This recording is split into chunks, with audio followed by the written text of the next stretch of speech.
Alrighty, we're going to go ahead and start the meeting. Thank you for coming this evening. We have 4 successful entrepreneurs that are going to be sharing their experiences in how to start, operate, and market a business. We're going to ask several questions pertaining to starting, operating, and marketing their businesses, and then open the session with questions from you. So join me in welcoming Ryan Cappy, Julie Curry, Julius Tobin, and Jake Kurtz.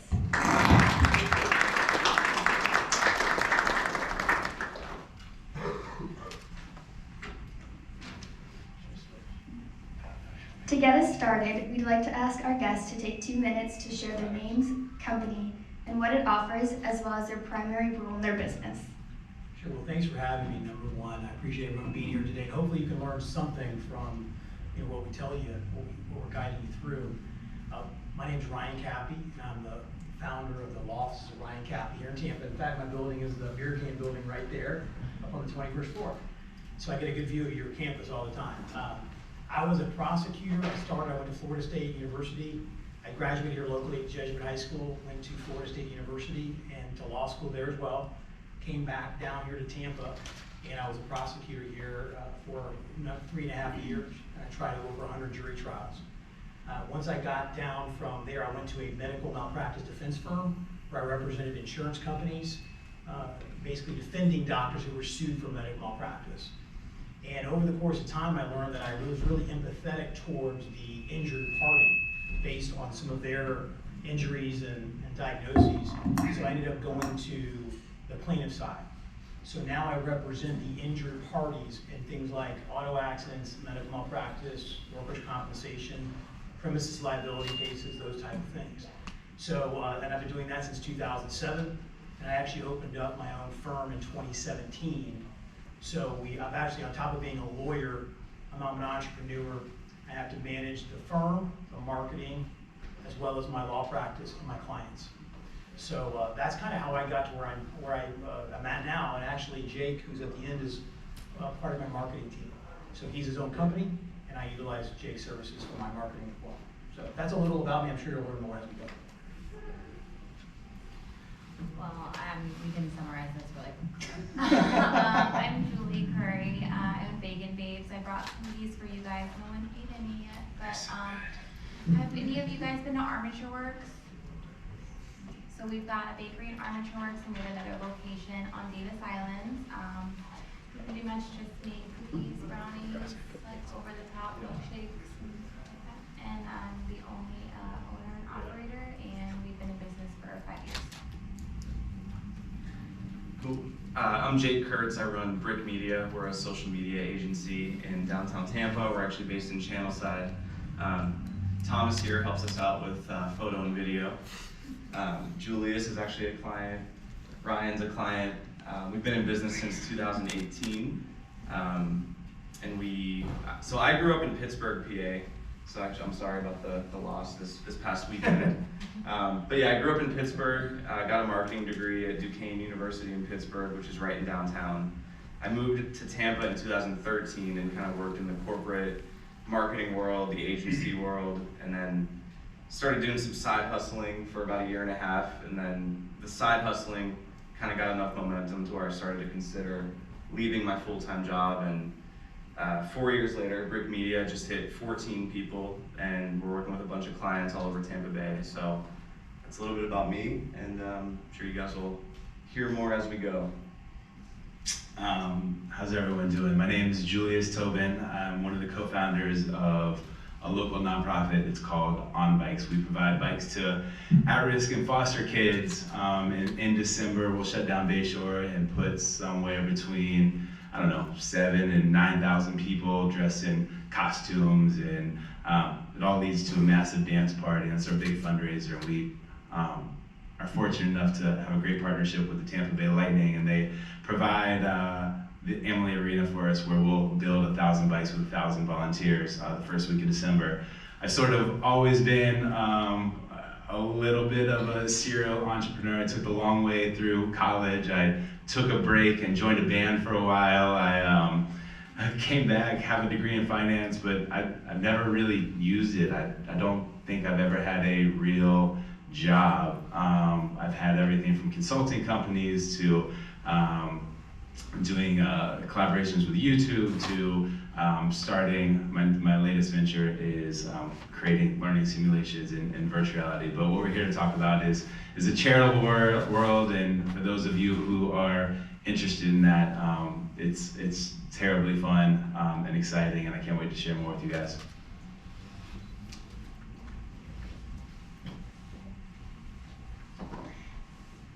Let's talk about starting a business. So my first question is, what is the difference between thinking like an employee versus thinking like an owner? Is this just for anybody? Go down the line, or Cool. if some. You want to start? Yeah, you can start, Ryan. I think the idea is you kind of know before you get into owning something that you have that kind of grit or what it takes if you kind of get into it, but you don't really realize it until you actually start, because you really start caring about every aspect of your business. It could be the smallest thing about how a marketing piece looks, or it could be the biggest thing about the outcome for a client. But you always want to have your business as part of what grows with you. It's always something. It's kind of like having an extra family member. You always want to look out for it. You want to care for it. You want to create with it. You want it to grow. You want it to thrive. So it's always a constant process of trying to turn your brain off sometimes, because you always get a little crazy and over the top because you're always thinking about it all the time. And you've got to be able to put it aside occasionally to be able to actually do other things. So it becomes part of you. One thing for me, the difference in an employee and then like an owner is like I'm always like thinking about scalability and like growing the business. So like, you know, the staff in the bakery might just be focused on the day-to-day operations, baking the cookies, bagging them, whatever. But I'm trying to think like long term. So I go and like I research like a machine to like automate things faster, so they're not like hand rolling and like hand portioning. I'm looking at different locations. I'm thinking how we're going to scale the business, how we're going to grow it, what we're going to do. So there's always like something like more going on to it. So like I'm in the bakery day to day, and I'm always like trying to like refine processes and procedures to like make everything as efficient as possible. So like you said, like your brain is constantly just like, how can I make this better? How can I make this better? How can I make this more efficient? That's like one thing I think that like is a big difference for me. Yeah, I think I was an employee for so long, and I guess I didn't even realize how big of a difference there was until I actually started. But I mean, there's a huge difference between, like a good analogy might be like a wide receiver on the Bucks versus the head coach of the Bucks. You get really good at one position whenever you're in a job, and then whenever you become the owner of a company, you start to become more focused on how the whole thing, how all the puzzle pieces work together to make, you know, one bigger thing that works and scales and grows. Kind of even without you. So I mean, I want to be able to obviously have work-life balance. So like if I want to go on vacation for 2 weeks, whenever I have a job, I can just put in my time off and then I'm gone. I worry about it when I get back. Whenever I own my own business, I really have to make sure that everything is set up in a way that if I leave, then everything still runs. And I think for the first year or two of Brick Media, I was still trying to do everything, even though I had team members. And I think that's a transition that a lot of entrepreneurs probably go through, is they still want to be the doer for a while. But once you hit a certain point, you have to just hire people that are better than you at certain things and then trust they're going to get the job done. And I think people on my team would vouch for me that I don't micromanage at all. Like I literally hire people and I trust them from day one. And I'm like, you are going to do a good job and that's what I hired you to do. So I think for me, it's a lot of the being the doer versus being the leader of the company that was a big transition for me. I always knew from a long time ago I would make a terrible employee. I loved having, when we were starting up, and still today, having my thumbprint on everything we do. And to Jake's point, it's hard to delegate. It's hard to trust people and give them tasks. But the coolest part is when you find great partners and you're able to collaborate and trusting them and seeing your brand, your business grow without you. I think thinking in terms of high level, they call me the kite sometimes because I'll come back and be like, hey, we can partner with this and this and do this, and really surrounding yourself with people that you trust who rein in those ideas, and then you can trust to go out and execute. But it's an adventure.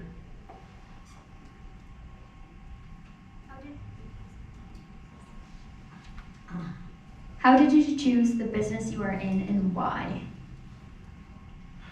Well, for me, I was at Florida State and I had a decision to make, what was a major. And I knew I wasn't a finance, math, or science person. So when I decided to move forward, I kind of looked at majors that I thought would be applicable to my skill set. So when I went there, I really liked the public speaking or the communication department. So I figured if I can kind of get into that area, I like working with people and I like communications and public speaking. So it kind of got me into that area. And then once I started to graduate, I actually went to the law side because I figured I could learn more there, take my law degree with me. Maybe I won't even be a lawyer, but I'll have a law degree to use and work with and do different things with, whether it be politics, whether it be business.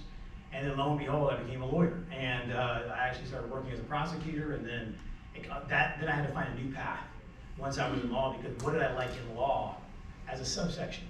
Was it criminal law? Was it real estate? But I ended up falling into the personal injury civil side, which is where I am now. So kind of just different decisions led me to where I'm at and where I got to.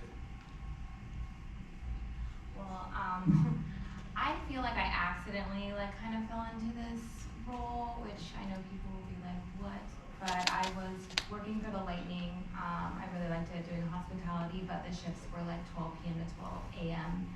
And I had a 2-year-old at the time, and it was just really difficult. So I was like, well, I'll get a 9-to-5 job. I'll do healthcare recruiting, and it'll solve all my problems, and it'll be fine.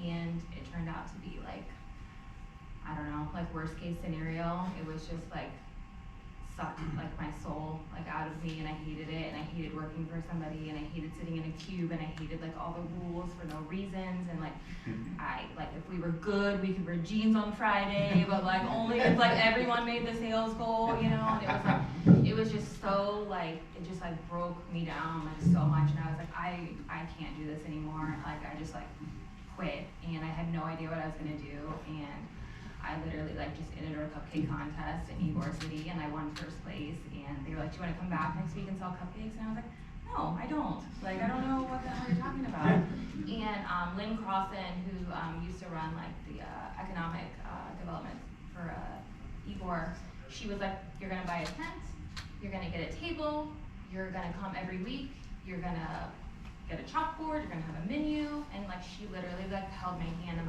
walked me through it, and I was like, okay, I can do this, I guess, and it kind of just spun from there, and I really kind of did it organically, doing Hyde Park Village markets and pop-ups and things like that, and I don't know, I just kind of spiraled into a business, but I definitely did not plan to be a baker. So. Well, you're killing it. For me, the path was a little bit more straightforward because I was already working marketing jobs, digital marketing jobs, social media jobs, paid advertising jobs where I was managing media. So I kind of worked in internal marketing departments, ad agencies, and then like I said, I started doing some side work, just running social media accounts, building websites, running ad campaigns for different businesses. And then that just sort of started taking more of my excitement and my energy throughout the week. I was excited to get home at 5 p.m. and work until 11 p.m. on the thing that I was building on the side. And I think just more for me, through a lot of just soul searching and reflecting on what I wanted to do. I always worked at pretty good companies. I can't think of one experience that I could talk down on because they were all good. So it wasn't really I hated my job, I wanted to quit. It was more just deep down, no matter what job I had, I just never felt fully fulfilled. And then I realized it was because I wasn't building something for my own that I could scale and grow and develop and kind of almost have it as an extension of myself and building my own brand and my own reputation. So I think part of it was just straightforward. I was in the industry, I was good at it, I liked it, and I didn't want to get out of the industry, but I just wanted to do it for my own instead of working at a company. I'll give you the answer, the real answer that we don't tell a lot of people. We stumbled upon this from a fun bike pub crawl. You can put your own context to that. There were a group of guys, and we went out for a fun bike ride. There were 13 of us, and we're like, man, we hadn't been on bikes in years. I wonder if any of our friends would want to do that. So we put together this pub crawl, starting in Ybor and going all throughout Tampa Bay. And we thought, man, maybe a few of our friends would come. And like 150 people show up, and we're like, what the heck are we doing? The Gons Marts they own the Columbia were nice enough to donate the parking lot we were hubbing out of. And at the end of the day, about 5 of us got together and we're like, man, what are we on? So we started putting together other events. We didn't even know what we were raising money for at the time. We're like, well, we're riding bikes, why don't we give bikes? And so through a partnership, we literally bought every Target and Walmart in the back of our pickup trucks and went out and identified kids through the school district. And I'll never forget the last bike we delivered on the very first year. We couldn't find this woman's address. There were dogs running around. There were no signs on the doors or the streets. We finally find her, and this woman answers the door, and she has this red nightgown on and a red Santa hat.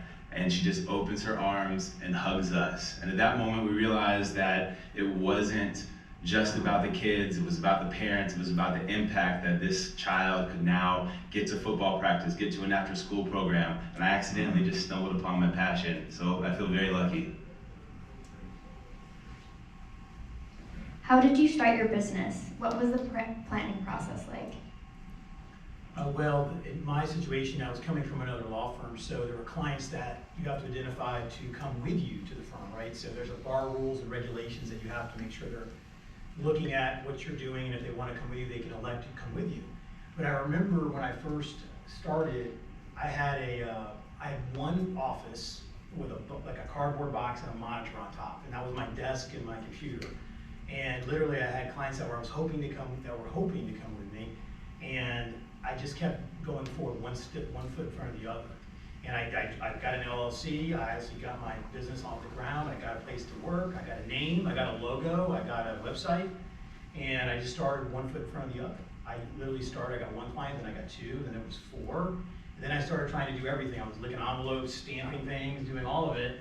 Then I realized I was really, really bad at administrative stuff, really bad.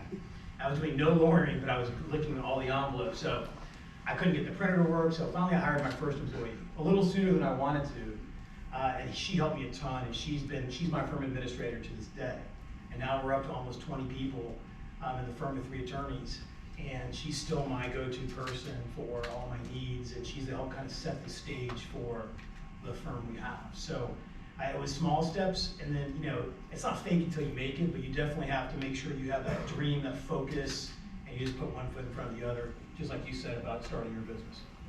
There was not a whole lot of plans, to be honest with you. It's probably not what they want to hear, but I mean, that's just how it is with life sometimes, right? So it was kind of the same thing. I was doing the market, so I was like, okay, I'm making money, so I'll do another market and markets, and then I was, okay, where else can I like throw some cheesecakes at, like hustle in the restaurants downtown, you wanna like sell the cheesecake, okay, and that's like what I did, and I just kept like going on and on and on from there. And then the old food hall we were at, the hall, the developer came into a niece at the time, it's no longer there downtown, but he had the cheesecake, and he was like, this girl needs to like have a spot like in the hall, like she needs to be in the food hall, like this is the best cheesecake I've ever had.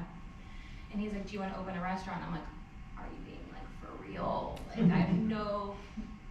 I didn't feel like I, had like maybe like earned it, like a lot of entrepreneurs deal with like imposter syndrome and like things like that. And I'm like, I didn't go to culinary school, like I didn't do the things, like I just have been like baking out of my house, like what are you talking about? And then I was just like, yeah, fuck it, like I'll open a restaurant.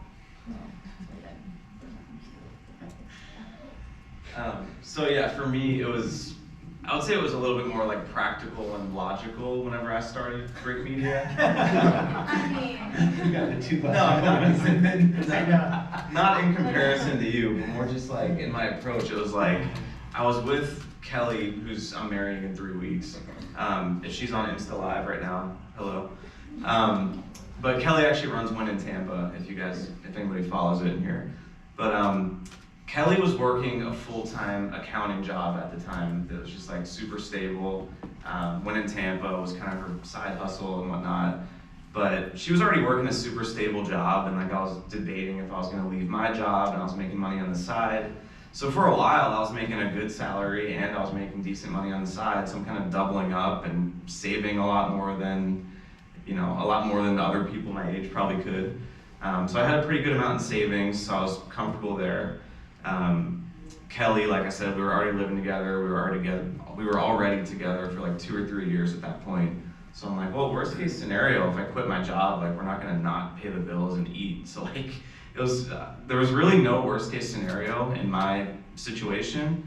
So that's a way that I still approach things to this day. When I make decisions at Brick, I'm like, what is the absolute worst case scenario in this situation? And if it's not that bad, then I'm probably gonna do it. So that's kind of how it started.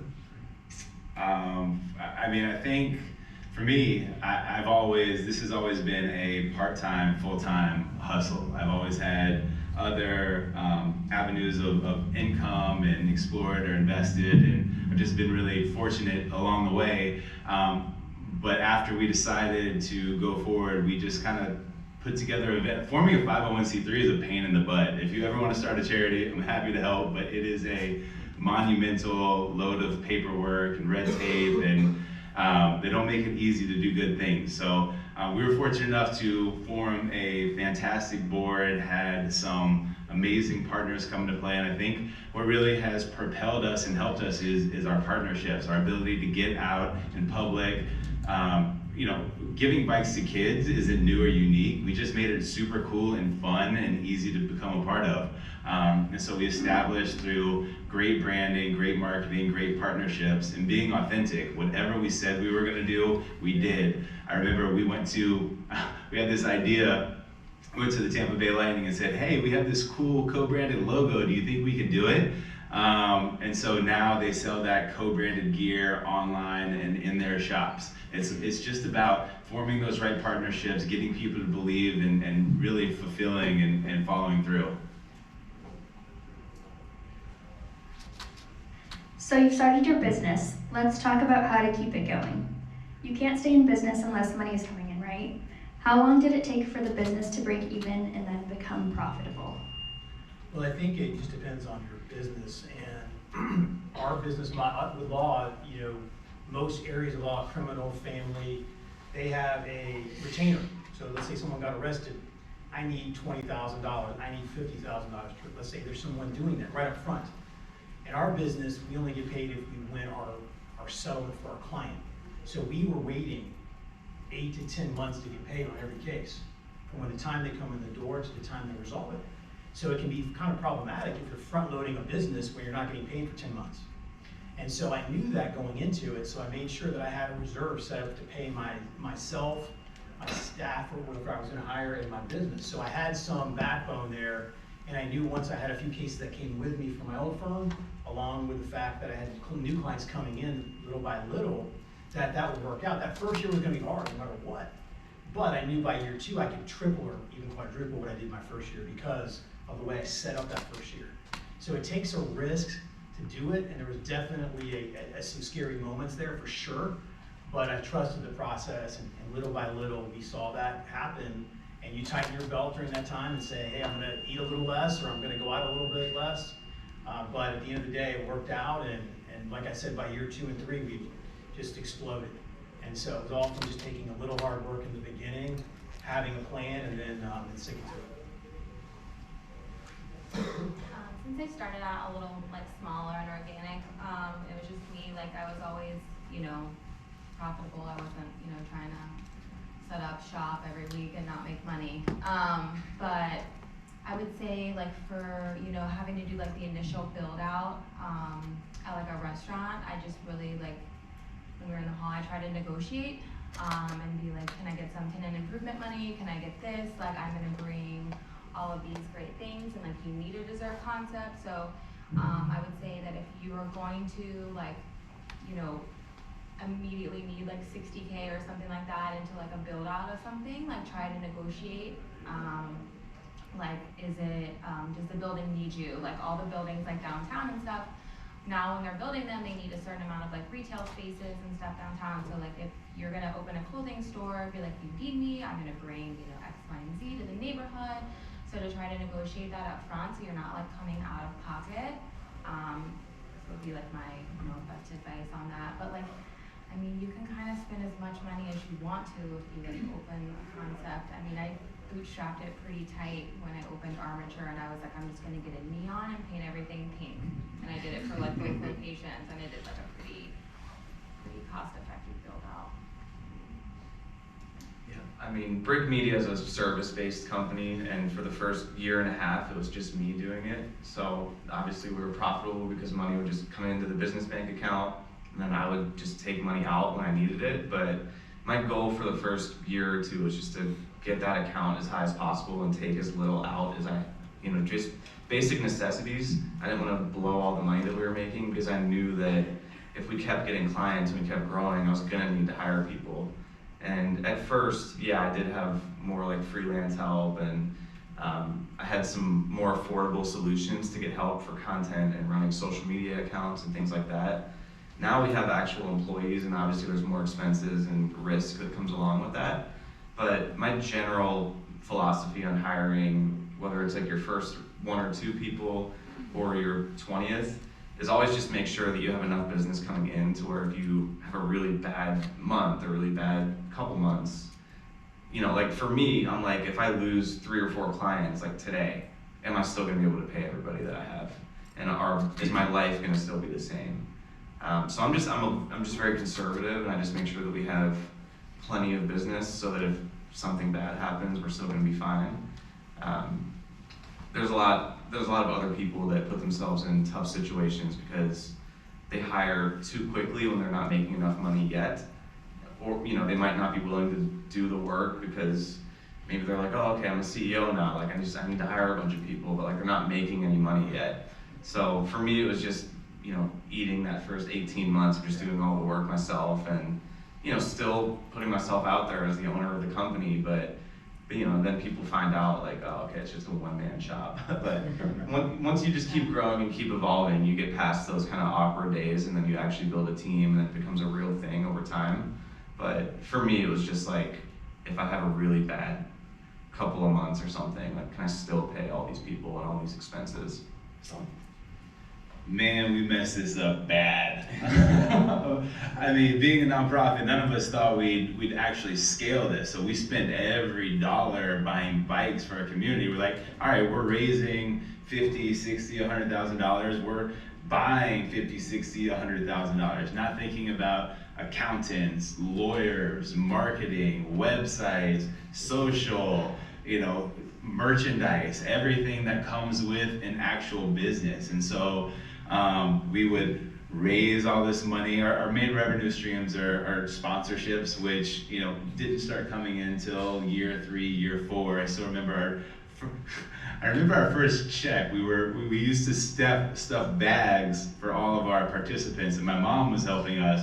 And one of our board members walked in with our first big check, and my mom literally flipped over in this chair. I'll never forget it.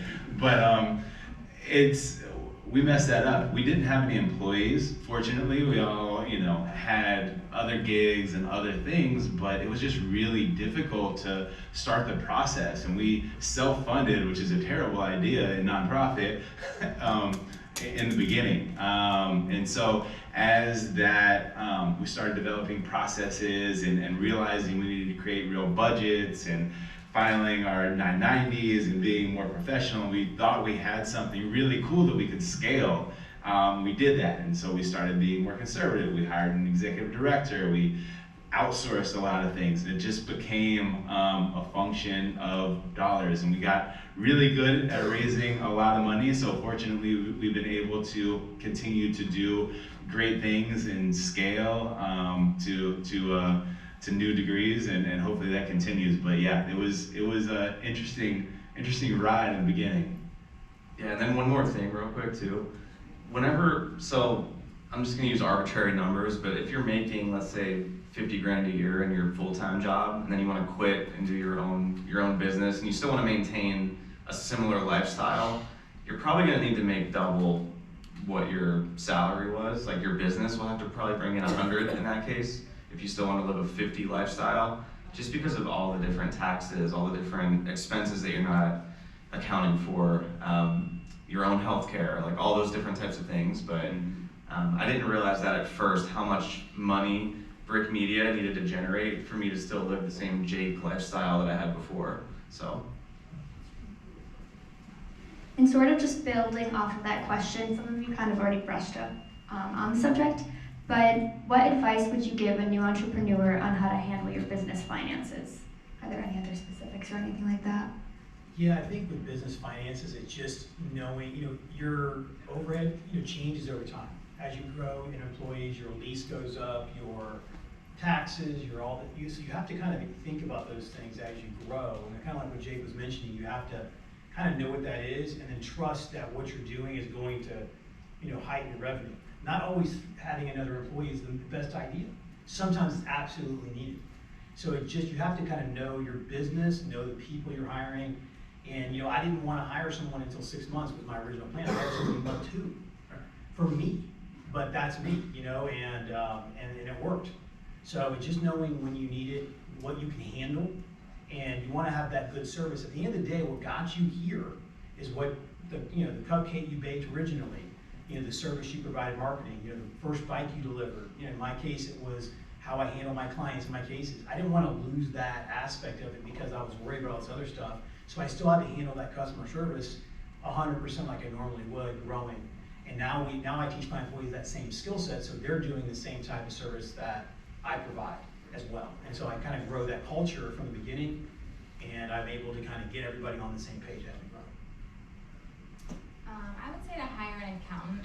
I was doing everything myself. I was filing my taxes myself. I was doing my Florida sales tax every month myself. And I do think it is important that you understand the processes and understand how to do it and file it yourself. But tax law changes every year, and they are, just hire an accountant. But I do think it is very critical that you know how to do it yourself. You don't want to get taken advantage of by somebody. I mean, Steve Harvey lost all his money from his accountant stealing it because they didn't understand, right? So you do need to know how to file it, how to audit it. I audit my accountant, and I was hey, I actually found an error. Okay, cool. So, but then come the end of the year, he knows how to do tax strategies throughout the year and things like that. I don't know. I would say hire an accountant. I think is a really, really important one. Yes. Yeah, I think for me, it's definitely that, having somebody handling the day-to-day of your finances and your bookkeeping and all those things. One, because like Ryan said earlier, I'm very not good at admin and being organized all the time. But separating myself from the finances of the business just really helped me mentally, because I just felt like I would get so obsessive over it if I was just in it all the time. And then it would stop me from moving things forward. So I still meet with my accountant, bookkeeper, once or twice a month, just so that she's keeping me informed on things, and I'm asking questions about things, and I know how to do everything myself. But for me, it's just, there's more important things I need to be spending my time on, such as growing the business, scaling it, making sure the team's in a good place. So for me, it's just I had to get out of it. So that would be my advice, is know what's going on, especially in the early days, and do it all yourself. But then as soon as you're able to hire somebody, even if it's for a few $100 a month or something, just to help you, I would say try to get away from your finances as quickly as you can, so that it's doing its own thing and you kind of view it as a separate entity. Because whenever it's just you and maybe 1 or 2 other people helping, it's almost there's a blurred line between your personal life and your business life. So the quicker you can separate that, the better. So. Yeah, I'll just echo what they said. Hiring an accountant and a bookkeeper. I actually love math, but it's not what I need to be spending my time on. I think having people you trust. Our finances are public record, right? And so we have to be extra careful about how things are labeled within our budgets and our line items. So just hiring people that you trust, but like you said, keeping an eye on it.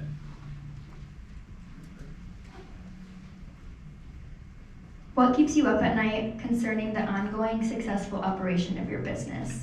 And what's your top recommendation for successfully operating a business? I think everything keeps you up at night. I mean, it's just the nature of the beast. Unfortunately, that's the bad part, I guess, of owning a business, is that you're always thinking about it, and good and bad. You know, in our business, it's a little different. You know, we can also mess up a case, which has, you know, further implications for our clients. So there's that part of it. There's also the part of doing enough, not, you know, doing too much. And in our business, there's the law, there's the marketing, there's the actual, you know, managing and the business. All those things kind of blur lines during the day. So I always try to think when I go home at night, did I do enough of every one of those things? Did I market enough? Did I do enough law today? Did I really manage my business and my staff? And did I do it in the right way? Did I touch everything I could today? So that makes me feel good at night when I am, you know, I'm successful and check those boxes off, that I can say that I did each one of those things at least a little bit today. And that way I know if I do that day after day, week after week, year after year, it's gonna all go positive. And so that's kind of the way I look at it. Like you said, everything keeps me up at night. I worry about every aspect of everything all the time. So I would say, like right now, like a topical one, you know, I have a lot of UT students that work at the bakery at Armature, and when you guys had the hurricane, they all like lived on campus and they all panicked and they were like, what's going on? I'm like, it's okay, you know, I've lived in Florida my whole life. And then when they had to they were like, the dorms are gonna make us move, we have to go home, and they were like trying to get flights home, and I was just like, oh my gosh, my babies are like trying to fly home, and like, you know, I worry about them. And then like the ones that were here, I was like, are you getting water? Like, are you doing this? And my husband's like, you can't micromanage them at home. Like, what are you doing? And I'm like, I know they're not getting water. I know they're not getting water. I know they're not getting the things that I told them to get. But yeah, I mean, I worry about my staff all the time, but they're like really sweet young kids. I would say them. But like not in like a bad way, just like a neurotic mom. Really good way to put it. I think for me, it's like my brain is just always on overdrive with new ideas, and I can just never stop trying to just run through scenarios in my head. Like if I do this, if I hire this person and have them do this, and then that frees up this person to do this, or if I launch this new service and like what would I charge for it? Would people want it? It's like just a constant flow of ideas for me that is kind of crippling at times. So I think for me, what helps me is just trying to have complete separation of like my business world and like my personal time. So, and I think Kelly would back me up on this, but like I do a really good job at just like shutting Brick Media off when it's time to just like focus on our relationship and like doing fun things and traveling and things like that. So it wasn't always the case, but you know, it's whenever you're running your own business, there's always a million things to be thinking about, whether it's negative or positive, and you're just trying to come up with new ideas. But I think the more that you can just force yourself to shut off at times, the better, because then you're gonna be more excited to come back to it anyways.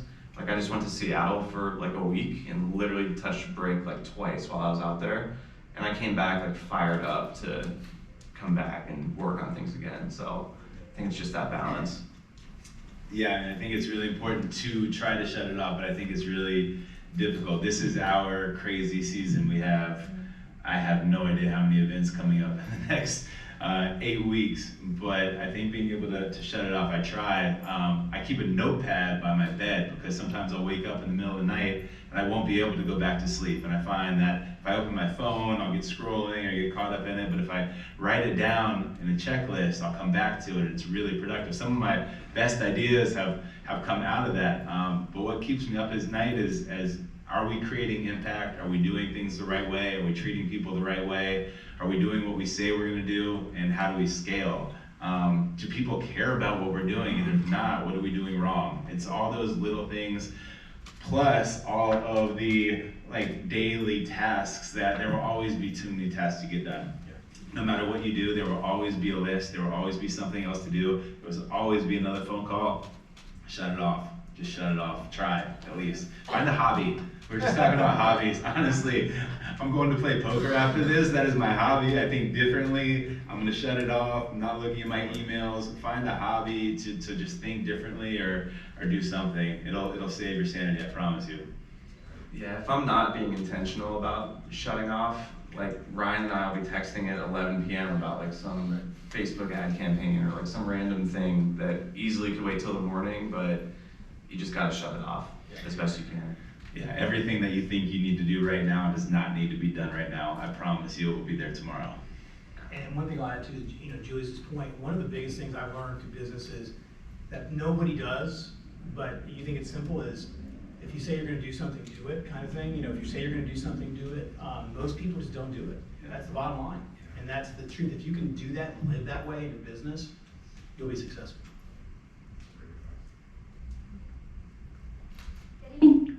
Getting and keeping customers is key. Did you develop a marketing plan to promote your business? And if so, any advice in developing your marketing plan? Yes, so in our business, personal injury, there's a lot of competition. As you see, every billboard in Tampa has a personal injury attorney on it. So there's a lot of competition, but I think, the way that we look at it is if no one knows what you do, and I can be the best lawyer on the planet, but if no one knows what I do, then what's the point? So marketing is so important in that respect, and most people just overlook it. And if you don't, if you don't market yourself, and that's not part of your business, then you're gonna fail. So marketing is an essential part of it. As much as I try to, and Jake knows this, I try to sometimes push it off and all this stuff, but you have to make it a huge part of your day and a part of your business. And so, luckily I've had the relationship with Jake almost since the beginning of my business, and we were fortuitous enough to come together kind of through a fluky way. And we've worked together, and he knows how I think almost at this point. So I think the way that we want to portray my firm or our firm is to show the way I would think or the way I want to be. And I try to promote that every single day through social, through Google, through Facebook, through billboards, through whatever we do, just to get the message out there that, hey, I'm a regular guy, we're not scary, we're lawyers, we'll help you, and you can talk to me just like anyone else. So that's the forward-facing front I want to show, and that we're not just an old stodgy lawyer, sitting in a chair and reading dusty books. So that's my thoughts. I did not have a marketing plan. I'm sure all of you are shocked at this point, but I was doing it all myself. As you'll learn, we all did that, and it was not a great idea. But I was literally just, okay, I'm here, I'm in the bakery, I'll just do it. I had some success with it, we got Lizzo to come by, she had a milkshake, but then I was I really have no idea what I'm doing. I got Instagram verified, but I don't know what I'm doing, and then I hired someone, and then she's looking at the page and she's just hates it. I can't believe you put two pink things together, and now it's organized. We have a digital calendar. We plan it out for the month. Then I also have to work with armature wherever you're at, location-wise. You'll have to think of planning. Okay, it's October, it's November. What's going on this month? So we try to plan that out. There's a country concert tonight at armature. Okay, so we're doing a boot, I don't know, boot milkshake thing, whatever. Boot scoop biggie, I don't know.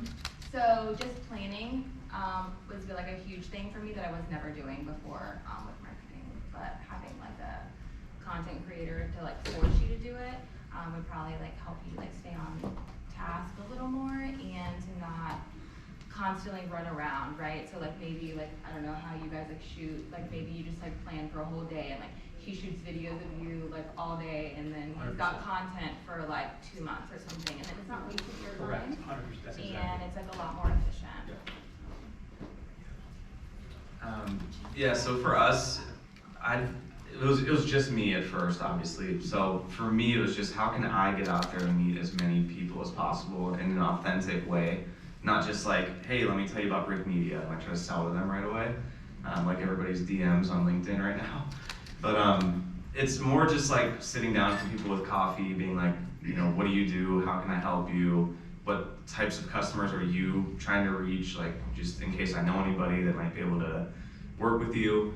So for me, it was just doing that like 2 or 3 times a week, like trying to make sure that if I ever went and got coffee somewhere, I was always going with somebody.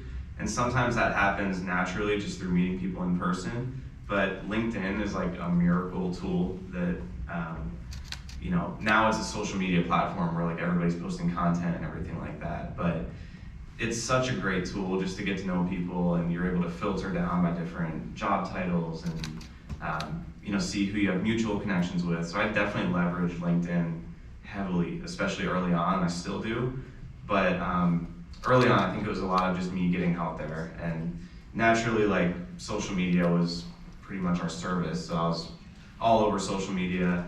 I'm always trying to look for where the eyeballs are, where there's not a ton of competition. So being on LinkedIn early, when nobody was really posting content, I was like the only thing popping up in people's feeds. And that's why so many people blew up on TikTok at first. It was like there's zillions of eyeballs on it every day, but not everybody's making TikToks every day. So obviously supply and demand, like you get all the eyeballs when you're early. So I try to pay attention to those types of things. Like when Instagram would come out with a new feature, I'm using it right away. New platform, I'm on it. You know, people are listening to podcasts now, I'm on it. Like it's anything and everything to get people's attention and do it in a way that's authentic and not annoying. There's just way too much salesy stuff out there now. So the more you can stand out and, you know, not be like everybody else that's putting bad energy out there, the better off you'll be. Yeah, I mean, I think there's kind of 2 ways we look at it. In the beginning, I kind of thought about it as like, how do we meet as many people and put a giant bear hug around them and make them feel like one of us? The litmus test was always when I was around people or friends or whoever, and someone would ask, well, what do you do? Or they'd start talking about the charity, and I'd ask them to talk about it. And if they could talk about it in a meaningful way, I knew that, you know, there was one more person on our side. As far as the social and the, you know, content creation, obviously that's very important. We've been very fortunate to have some great partners along the way.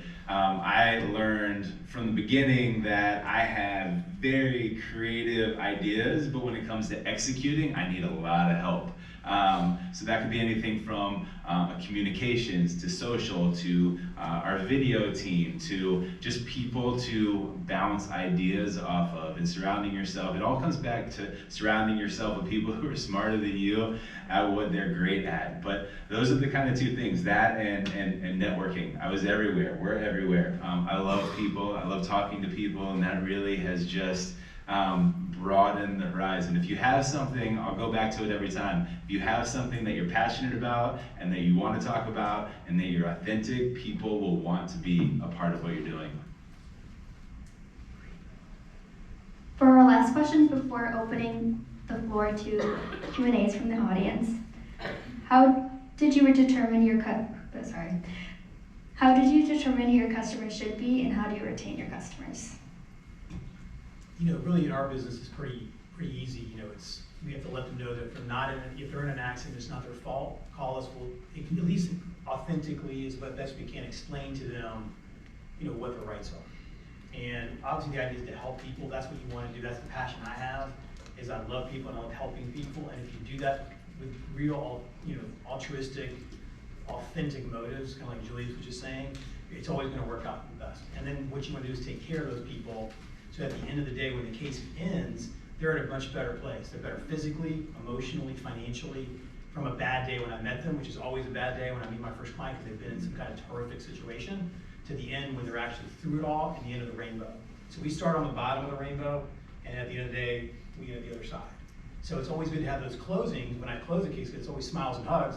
The beginning is always, you know, sad and tragic and just, you know, it can be any situation. It's always their worst day. So the idea is knowing your customer base, knowing how to deal with them, keeping them close, and having that connection with them. That's how we keep our customers. And then those are your best referrals, and the best marketing you could ever do is your prior clients. Those are the absolute best people that can vouch for you on Google reviews and refer other customers or clients to you if you take care of your current clients. I would say like the market will also kind of like determine like what your client like wants, you know, for needs or whatever. So when we were at the hall, we were open like 7 a.m. till like midnight, you know, on some days and like 2 a.m. on the weekend. So it's just like insane hours, and that's like what they wanted us to open, and we didn't really have like too much say.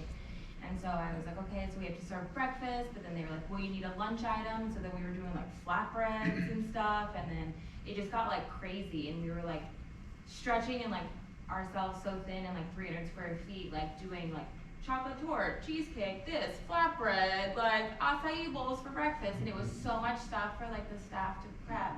And then during COVID, we really just like only went like, I went pretty like data driven and just looked at the numbers, and I was like, we're just gonna only sell like the top 5 things, that's it. And that's all we've done ever since then. So we really like just honed in on like cookies, and like I just wanna make like the best cookies. And we've won Best of the Bay the last 4 years in a row for best cookies, and it's something like I'm really proud of. Like I just hope that like we can refine the process and like continue to do it, and you know, just continue to serve like the community and give everybody great customer service. I mean, we're selling cookies, so I mean, it's pretty, you know, maybe not as, you know, But serious. they're awesome cookies, like. But, you know, it's you know, something to brighten somebody's day, so.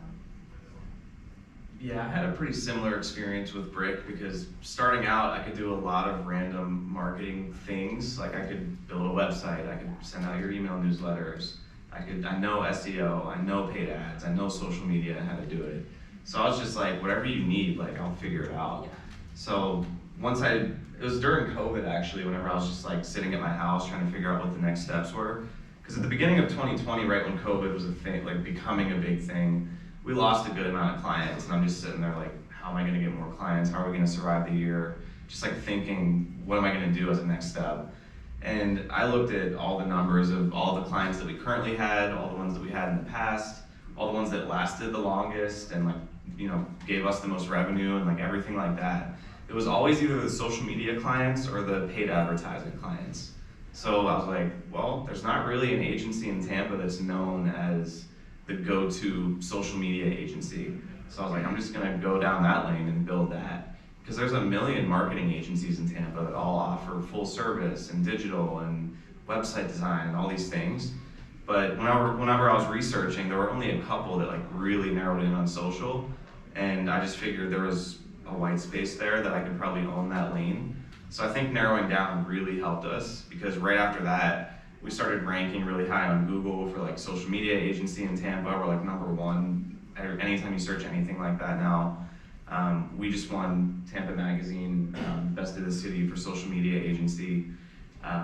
We were kind of lost in like a sea of competition before, and a lot of agencies that were just like really well established. And as soon as we made that switch and we became like the social media agency, that's really when things took off. And then obviously there's the more logical financial side where it's like pricing and like all those types of conversations.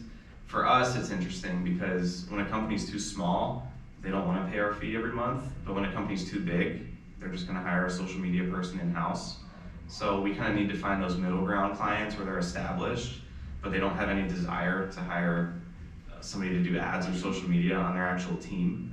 So that's kind of our sweet spot, is right in the middle. So when I'm networking and out there doing all these things, you know, obviously I'm keeping my ears open for people that might be in a situation where they could use social media and ads help.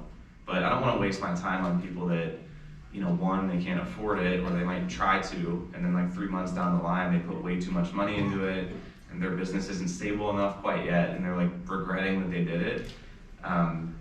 Big companies obviously have marketing teams and like a social media specialist and a social media director. So when a company's too big, I'm just like, all right, well, this person's probably not a target for us. But if anybody's in that middle ground, I'm usually, you know, I'm not salesy at all, but like if, yeah, I don't sell anything, but like that's probably one thing that really helps our retention, is that I don't try to convince anybody to work with us. I'm just like, if you want to work with us, we're here. So like we kind of, by the end of the day, like whenever somebody actually signs the agreement to work with us, it's most likely because they actually wanted to do it and not because I convinced them or tricked them with some clever proposal or something. So I think whenever you narrow down your list of who you want to work with and you don't have a super pressure sales approach to where you're trying to get every single person to work with you, I think you're naturally going to have more retention with your clients because they're going to be bought in before they even start, so. I laugh because the first time I talked to him, it was from a referral, and when we got off the phone, we started texting. I was like, wait, did I just make a friend or did I hire you? I was a little confused, and so no, it's definitely a gift. I think for us, it was kind of the discovery that we have 3 different segments. One, from our event standpoint, is getting people to the event, right? There's lots of competition. There are a million charities. How do we stay front of mind? How do we stay relevant? How do we stay fun? How do we get younger? And really kind of going through that. And we rely heavily on partners like Jake and his team to kind of tell us what are the trends. We've been really fortunate. When else do you get to dress up in a costume and ride bicycles with thousands of your friends? So I think it's kind of a unique proposition. But it's still, there's competition. You got to identify your customer and know who's going to buy a ticket, know who has the funds to buy a ticket.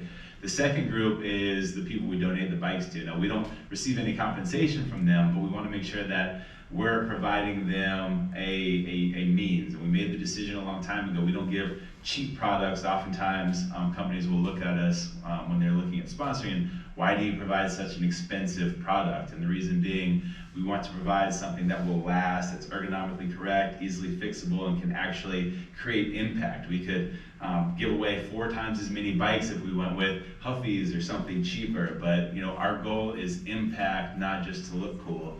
But the third one, and probably the most important, is our corporate partners. And we kind of, we identified them through a lot of customer discovery. When you think about that, it's really finding out what their needs are. There's the altruistic view that everyone really cares about the mission, and a lot of people do, but oftentimes people care about the marketing or the partnerships, or they want to create an opportunity for employee engagement. It's really forming those relationships, forming those partnerships that have allowed us. We had one partner who was looking to potentially sponsor our event for $5,000-$10,000, and at the end of the day, we had an event that really appealed to them and their demographic. They wrote me a check for $55,000. We had a dream to form a Gasparilla float, and just through the network, we kind of went down a rabbit hole with a partner we'd never worked with before, understood what their needs were, what they wanted to get out of it, how they were growing, and how they wanted to engage their employees, and we signed a multi-year deal of almost $500,000. And it's really just understanding, this was someone we had never worked with before. It's really understanding what their needs are and kind of molding what you're able to offer, and then it's a beautiful thing because everyone wins.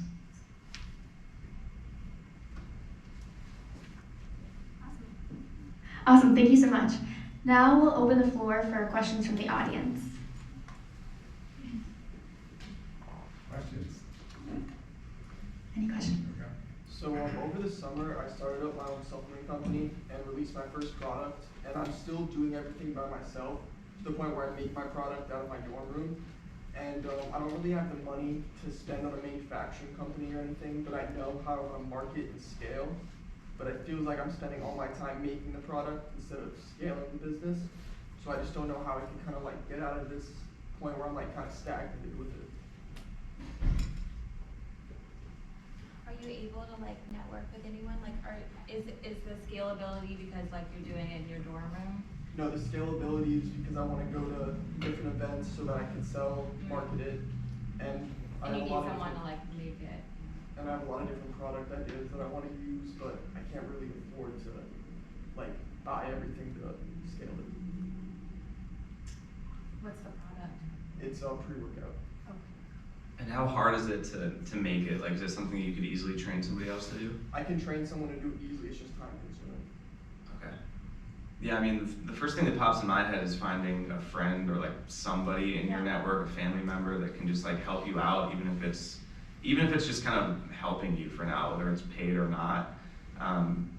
But yeah, some kind of solution where you have somebody else making it so that you're out there doing more of the networking. But whether the way that you do that is just going to be through your network and through people you know early on.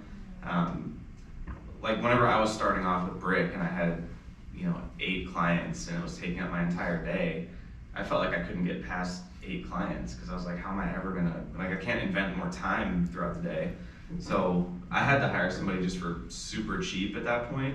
and just, you know, I had to get like 2 or 3 of those clients off my plate, and that person helped me out, and they were cool with the rate because of their life situation and everything like that. So it's finding somebody that has a situation going on in their life that, you know, maybe they want to do something a little bit entrepreneurial and help somebody else out, like or a trade, like Yeah, or you that. network like at a gym, and then become friends with them, and then be like, hey, I'm gonna give you some pre-workout, but like while you're sitting here at this desk, like checking people in or like whatever, or when you get off, like you're gonna have to like work for like X amount of hours, or can you be like, I'm gonna give you pre-workout in exchange for like 4 hours of work. Like I would imagine that like a college student or anybody young would like, who works out all the time would want pre-workout. It is expensive.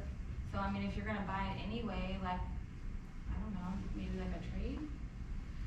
I mean, I guess so. Where are you trying to market it? Where are you trying to go with it right now? Like different fitness expos, like bodybuilding competitions, powerlifting meets.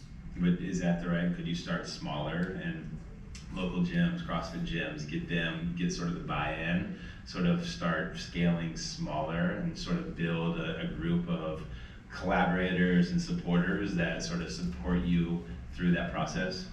Yeah, at my home gym, I live in Naples, and Oh. at the gym down there, I've made good friends with the managers, and they've been open to the idea of me being able to sell through them. So I'm hoping to start up with that too. Yeah. Another thing that I would consider in your shoes, it probably doesn't sound like the most attractive thing to do, like for you right now, because you want to be in this all the time, but creating another stream of revenue for yourself so that you can literally use it to hire somebody else. Yeah, and their service is like quick, where you can just hire employees for any, you can determine, I'll pay you $12 an hour, $20 an hour, whatever. They handle like the 1099, you don't have to worry about any of that. You're literally just contracting this person out for 4 hours, 10 hours, whatever you want. So you could do that too, if you didn't want like a liability or anything. You could have them sign NDAs or like whatever you want them to do. Yeah, how often would they need to do it? A couple times a week? Yeah. Yeah, I mean, if you just had something where it was like, you know, we're paying you for 20 hours a month and it's this rate, and it's kind of just like a side hustle for somebody that maybe they're just into fitness and they want to make extra money. Yeah. And then you figure out on your side how you're going to make that $400 or $500 a month to be able to pay that person. But you either need, you know, you need money, I feel like, at this point to make it happen, or you need help. So. Sorry. How do you drive your employees to be better or just like fit your culture and like what you're looking for? So there's a book I read called Make It Glow. That's one that I really like. It is really hard to try to get people to love your business the way that you love your business.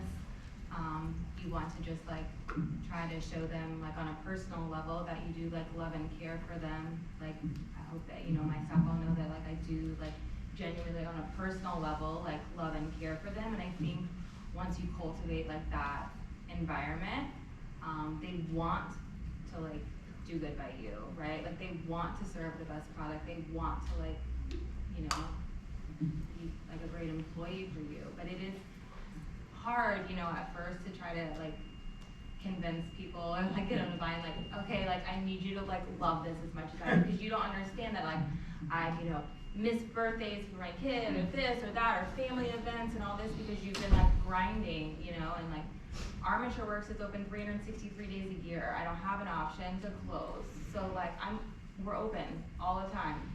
So I mean it is hard ruling, but you have to just nurture, I guess, and like, you know, love and support them, and that will in turn, you know, make them like love your company. And I think too, the other thing I will tell you is that I learned through all the prior jobs I've had to take 1 or 2 good business practices with every job I've had, even the bad ones, so that you can take that and implement in your business. And you always learn something from somebody else. And the idea with our business is to be as positive. It's a stressful business, so I mean, and I mean it, like be positive. You don't have to be fake positive, but you have to be just forward thinking and positive in your thought process. And if you're doing that, it kind of exudes out of you, and I think your employees and team will buy in. So it's kind of similar to what you were saying. For us, you know, it's empowering people. You know, it's as a sort of a leader, it's hard to take your foot off the gas. It's hard to understand that if you empower someone, they're going to do a great job. And oftentimes when you do that, you entrust someone to do a job for you, it's on them. You know, they sink or swim, and oftentimes they'll surprise you at how great they do. You know, recently I had someone we've sort of worked with a little bit come in. He's taken a real leadership role, but you know, for years he's been, I want to help, I want to help, I want to help. But I didn't realize I was getting in my own way, and I was holding him back. And now that I've said, hey, I'm too busy, I need your help, he is thriving. The other thing is, no one's ever gonna love it as much as you do. I had to wrap my head around that. It's hard. You want them to. You don't understand why they're not staying up all night thinking about it. You don't understand why they're not. I was dressed up as the Grinch in Hyde Park last year promoting an event. You think I want to do that? I don't. But it's like the little things as a leader that you have to do, and no one gets that. Yeah, it is true. Like, no one's ever gonna love your business the same way that you love it, and you can't expect them to, because it's like, give them half the business if you want them to love it as much as you. But like, you know, it really is true. And for me, that obviously was a mindset shift I had to make, because early on you're like, come on, like, I need you to care like I care, and like they're never gonna care as much as you care. And for me, with kind of making people better and making them wanna work at Brick Media and things like that, I have such trust when I hire somebody that, you know, I never want them to feel like I need to be in the room for everything, or I need to be on every call for them to like be doing a good job, or like I need to be always checking in and talking to them every single day and things like that. Like, I think Julius will tell you, like, ever since On Bikes became a client, I might have been in like 1 or 2 meetings, but I really trust Sashi, that's his point of contact, to do her job and do it right, and Morgan to do the content and do it right. So it's just one of those things where you're tempted early on to hire somebody and then basically try to do their job for them, and like always be, you know, in their face giving them feedback and, hey, like, tweak this is kind of the way that I would do it. And yeah, you gotta train them to a certain extent, but you also just need to give them enough room to know that they're trusted, because I think that makes a lot of people feel bad about themselves and makes them feel subconsciously kind of down when it just feels like, I don't know, it almost just feels like they can't stand on their own 2 feet and do the job that you hired them for. So it makes people feel good whenever you trust them and just let them do their thing. And like, it's okay, like, you know, you're gonna have employees and they're gonna make the wrong decision, or, you know, maybe not like what you would have done, but like, they made a decision. They did something, you know, and you can, you know, kind of guide them, you know, whatever after, but like, you want them to like think on their own and like think for themselves, and not like constantly, you don't, Ryan, how do I do this? Ryan, what do I do? Ryan, because he can't answer 500 questions, and he really has to create a team where they know that they're allowed to like think and make choices. 100%. Or get a dog, make them your mascot, and they'll stick around forever. That's what we did. That's it.